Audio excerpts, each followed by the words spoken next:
Rasana akapitia kitabu ya Proverbs 1 verse 8 to 16.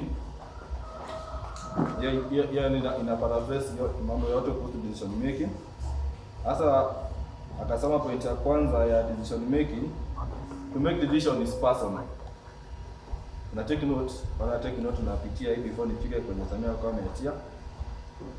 Yaani to make a decision is a personal thing. Decision making will come God or Satan. Hii ni point tunapitia ni brief hivi kwenye Samia kwa amefikisha. Tuko point number 2. In decision making will come God or Satan. Hii karibu. Asante. Kwanda ni point number 3 inasemaje? God made a man to choose what he wants ama what she wants. Hallelujah. Amen. Yeah.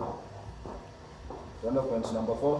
Nadhani nifikie kwenye Samia alikuwa ameachia sana, ninaanza kuhubiri kuanzia hapo. Blessing karibu.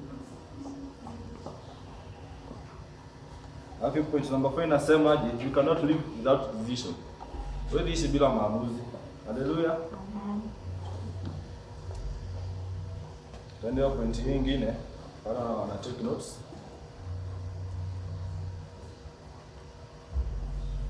Sasa hapo tutasema decision making should be godly. Hallelujah. Amen. Sasa hapa nadhani hapa ndio Samia alikuwa ameachia. Akakuja akasema aje, if you want to choose a godly decision, lazima fight with it under 3 things, under will, soul and mind. Hallelujah. Sasa hapo ndo Samia last time alikuwa ameachia na mimi nitachukulia kuanzia hapo. Sasa hapo ndo tulikuwa tunasema in every human being lazima to consider 3 things. Hallelujah. Amen. Ambao ni will, soul and mind. Hata ukimake decision, hizi vitu tatu lazima zita-intervene. Ama always will intervene. That's why you make that decision. Na tukiangalia mimi nataka tuanze under nini? Tukianza na mind. Alright, kuandika mind. In every normal human beings tunakuwa na 2 types of mind, ambao ni conscious and subconscious mind. Hallelujah. In our mind, unakuwa umeset. The conscious mind is the current thoughts ambao unafikiria saa hizi. Na subconscious mind is your memories and ulikuwa ukifanya in the past. Unaona? Hasa kama umekuwa in the salvation, your current thoughts ambao umekuwa nao saa hizi ni kufikiria mambo kuhusu Biblia, kuhusu Mungu. Kama uko umeokoka ungekuwa ukifikiria mambo za mambo ya nasa za nje. Na kwa subconscious mind ukiset and the mind will make the decision is a memories ambao umekuwa ukiset. Wewe naambia mimi sasa asubuhi ndio make body decision making. Sasa subconscious mind yangu nimesha nikifanya the whole week aliendelea na njia za Mungu. Hapo kuna mtu anatengeneza your decision under godly. Hallelujah. Amen. Natumaini imekuwa umeshika. Sasa hapo tukuja tukishikanisha sasa hiyo mind, tutakuja sasa tushikanisha na nini na soul. Unaona? Mind na soul na hii inaenda kwa kitu kimoja. Ambapo tunaambia soul ni emotions. Sisi tunaambia soul inakuwa emotions. Hapo tutakuja tukiangalia in the book of Job 7 verse 15.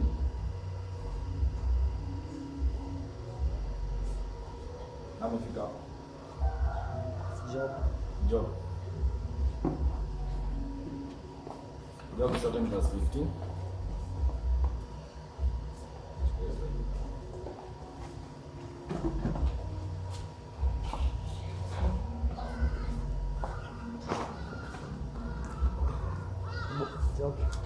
Job 7:15. Hata nafsi yangu huchagua kunyongwa na kuchagua kifo kuliko maumivu yangu haya, so that my soul chooseth strangling and death rather than my life. Hallelujah. Amen. Na pia nafsi yako inatumika ambapo make a decision making. Hii nafsi ambayo ndio soul, nasema ni kama ni silaha ambayo ni nini? Ndio shetani ama Mungu, yani shetani hutumia kukuweka chini. Hallelujah. Amen. The salvation. Nafsi yako ndio shetani Mungu atakuja kutumia kukuletea hizo emotions. Bado Mungu anabariki kutumia hii nafsi yako. Kwa maana kuna Bible inasema aje? Biblia inasema oh Lord bless my soul, na sasa hao ni benefits zake. Hallelujah. Amen. Nafsi yako kiwa katika mwenendo wa Mungu, nakwambia utakuwa pazuri, but nafsi yako ikiwa chini utajikuta shetani amekuja amekuangamiza kutumia nafsi yako. Ambapo ndio sasa tutakuja kushikanisha na will. Kwa the name of the living God. Amen. Will nana anajua will ndio nini? Will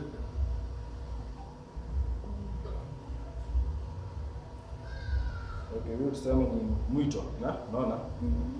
Na kuna kwa na three will, kuna will of God, will of man and will of Satan.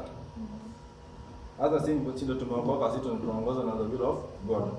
Kama kuna mtu mmoja atajokoka anakuwa ameongozwa na the will of man and the will of Satan. Nikipata kiasi kwa the will of man ina ambapo unaongozwa na your body, your body, your soul. Wakati bado hujaingia kwa salvation ya body, your body is the flesh ambayo ikisema nataka hii inaenda kwa hii. Na tukiingiza the will of Satan, na the Satan anatumia your soul na kukutumia ufanye vitu yenye anataka. Praise the name of the living God. Sasa tukiingia kwa the will of God, hapa hivi ni hapo ndani God mwenyewe anakuongoza. Ambapo tunasema ukiokoka ni the inner spirit wewe unaokoka. Sasa we make decision kuokoka. Now the will of God ina take part. Sasa wewe kuendelea na your life. Hallelujah. Hapo tukiangalia katika kitabu gani tena? Proverbs 19:21.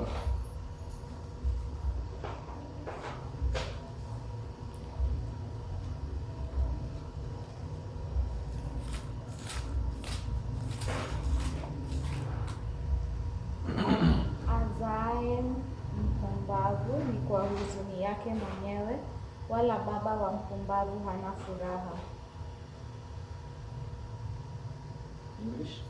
He that beggeth a fool doeth it in his sorrow, and the father of a fool has no joy.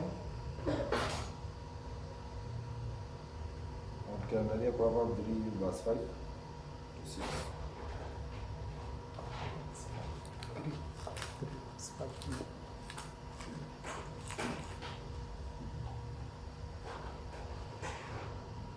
Mtumaini Bwana kwa moyo wako wote, wala usizitegemee akili zako mwenyewe. Katika njia zako zote mkiri yeye, naye atayanyosha mapito yako.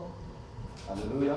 Amen. Sasa watu tukiambia the will of God, unaona Mungu amesema ukifuata katika mienendo yake hata kuachilia. Bado ukiachilia mienendo yako wewe mwenyewe utajikuta umeenda kwa rezo usambazo cheza kufurahisha ambao umejikuta umeanguka na haitakuwa vizuri hivyo. Yaani usipofuata mienendo ya Mungu. Sasa tunaambiwa tukiingia under salvation, tunaambiwa the inner spirit inaamka. That's why unakuta your body and your soul inakuwa under the spirit. Hallelujah. Ukifuata the will of God, utamake a godly decision making. Ambao tukikuja tukiangalia the three aspects ambao tunakuwa the gatekeeper and the watchman. Sasa hii nataka kuparaphrase the will, mind na nini na soul. Hapo tukiandika the gatekeeper and the watchman. Ama the foundation of the gate. Tukiangalia the gate, hata hivi unajua umeingia pale kwa gate, umefungua gate ndo uingie. Sasa in your life wakati una make the decision, wakati unafungua the gate, that's why your decision iingie. Ni ita determine kwa sababu ukifungua cha ile gate, for example sasa umeingia kwa jirani, ukuta hapo kuna mbwa, unajua umekuja kuiba. Si mbwa itajua ni mwizi, itakukimbiza, si ndio? Watu ulifungua gate ukajiingiza kwa shida. But wakati tuko kwa nini kwa wokovu, ukifungua kufungua the gate get hivyo open, kila kitu kitakuja tu kiingia. Yaani unakuta tu kibeba na hivi unasema mimi nimeokoka, lakini kidogo kidogo unakuta umeanguka. Unakuja unaambia na marafiki twende hivi, hata ulifungua ya gate. Na gate huwezi funga. Sasa unaambia ukisema gate ukiwa umefunga, sema unaomba welcome, umealika the watchman akuja kutunzia the gate. Sasa kwa sisi the watchman ni macho yetu, ni masikio yetu na vile tunaongea. Venye uchali utasema for example Masami. Tumia macho yako. Ile yenye unaona utadecide nini? Utadecide kama utachukua au utachukua ama yenye unaenda kukula utakula kama aje. Si ndio? Now the gatekeeper yeye mwenyewe atakuwa kidecide sasa kama utafungua ile gate in the heart. Kama itakuwa ikaccept yani ikichukua hii kitu ama itakuwa ikichukua. Now the foundation of the gate. Tukiwa kama tumeokoka utalingana ile foundation na kwa umechukua. Maana tunaambiwa waje ukiokoka utakuwa kusoma the Bible for the fellowship of the God, vitu kama hizo. Haleluya. Amen. Now in decision making, that mchukue some points hapa hivi. In decision making, do not include your family, relatives or friends. Utapata kitabu cha Deuteronomy 13 verse 6 to 11.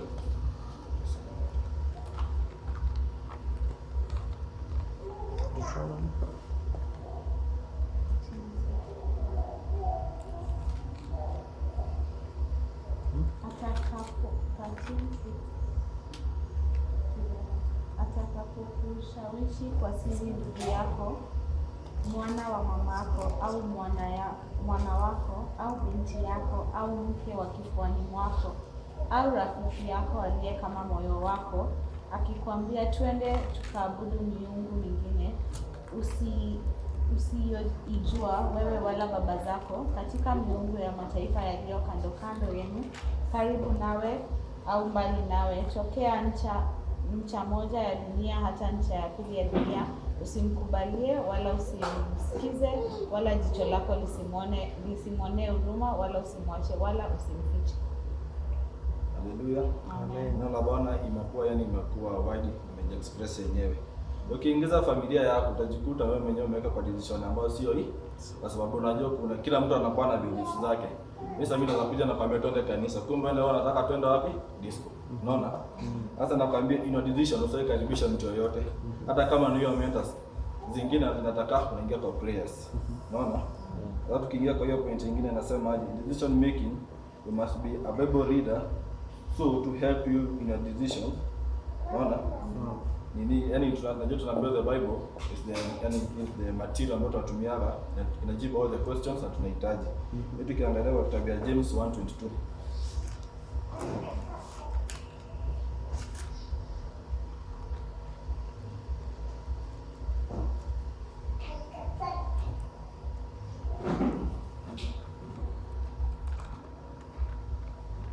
Lakini iweni watendaji wa neno, wala si wasikiaji tu, hali mkidanganya nafsi zenu. Hapo nasemaje? Ukiwa watendaji wa neno. Watu tunaambiwa be a Bible reader so that to make decision utakuwa determine if kama ni godly ama si godly, ama iko na mwenendo mzuri ama enda kupatia good results ama bad results. Hapo ndio tutaingia kitabu ya Proverbs 12 verse 1 ambayo itakuwa ikisema before you decide look for a mentor to help. Tutaingia kitabu ya Proverbs 12 verse 1.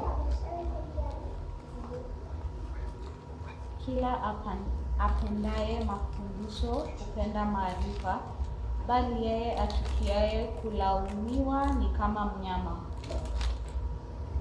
Haleluya. Amen. Najua ukiwa na mentor, yani atakuonyesha the way. Kama kama sasa naenda kuchukua mtu yani tu ndo mtu barabara mwambie mimi nataka kufanya hivi na hivi.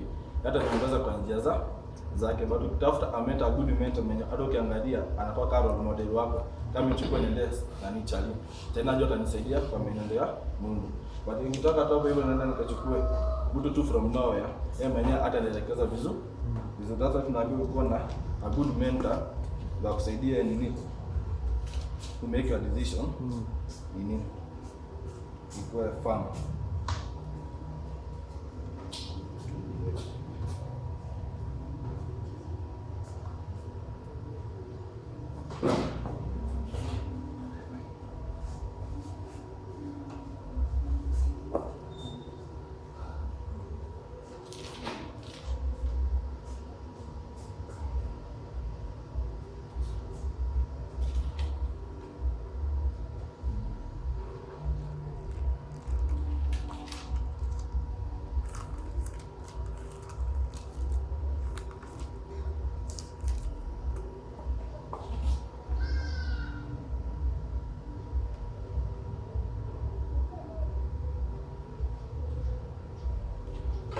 Tufungue kitabu ya James 1 verse 5.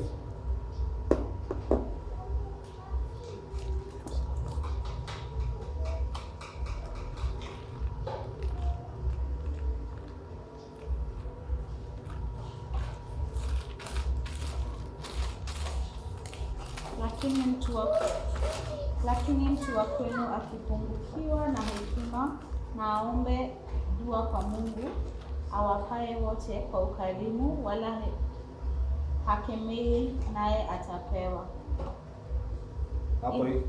If any of you lack wisdom, let him ask from God, that giveth to all men liberally, and upbraid not, it shall be given to him. Amen. In decision making, you must be a prayerful person, so that your decision will be firm. Yani upate the way ya to decide. Ukiwa prayerful person, answers zitakuwa zikikam, na utakuwa yani Mungu atakuwa kukupatia yani away, itakuwa itakupatia na good results. But ukikaa tu hivyo, wewe mwenyewe tukijamia tu unizaka tu hivyo, yani utajikuta tu umejipata in the bad results. Mimi naona nikimalizia hapo. Barikiwe. Amen.